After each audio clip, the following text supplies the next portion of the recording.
नमस्कार साथीहरू, मेरो जिन्दगी पनि रिप्लाई दिँदैमा ठिक हुने भयो है। एउटा भाइले यसो भनेछन् भनेर एउटा भिडियो बनाएर हालेको थिएँ है। 1,80,000 भन्दा माथिले हेर्नुभएछ, 600-700 जनाले त कमेन्ट गर्नुभएछ है। त्यसमध्येमा एकजना भाइ चाहिँ इनबक्समा आएर बोल्न त खोज्या रहेछ नि, बोल्न पनि नहुने कति न सेलिब्रेटी भाकी होली भनेर कमेन्ट गर्नुभएको रहेछ है। सेलिब्रेटी होइन है, बोल्नलाई बोल्न त पाइन्छ। हेर भाइ, बोल्ने पनि तरिका चाहिन्छ है। सुन्नु होला है त, यो भाइसम्म पुर्याइदिनु होला है।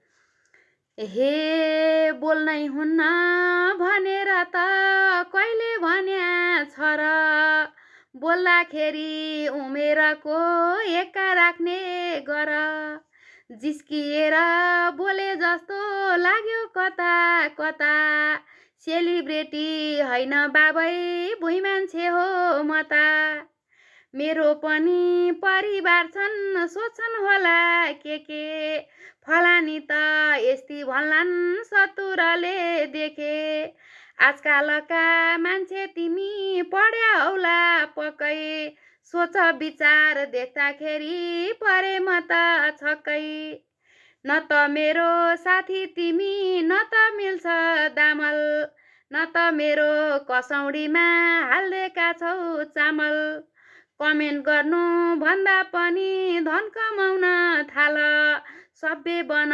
परिवारलाई राम्रोसँग पाल, हे छोड्देऊ अब कमेन्टमा धाउन, लागे बरु भविष्य बनाउन, मिठो बोल सबैले मानुन्, फलानु त असल छ भन्ठानुन्, फलानु त असल छ भन्ठानुन्।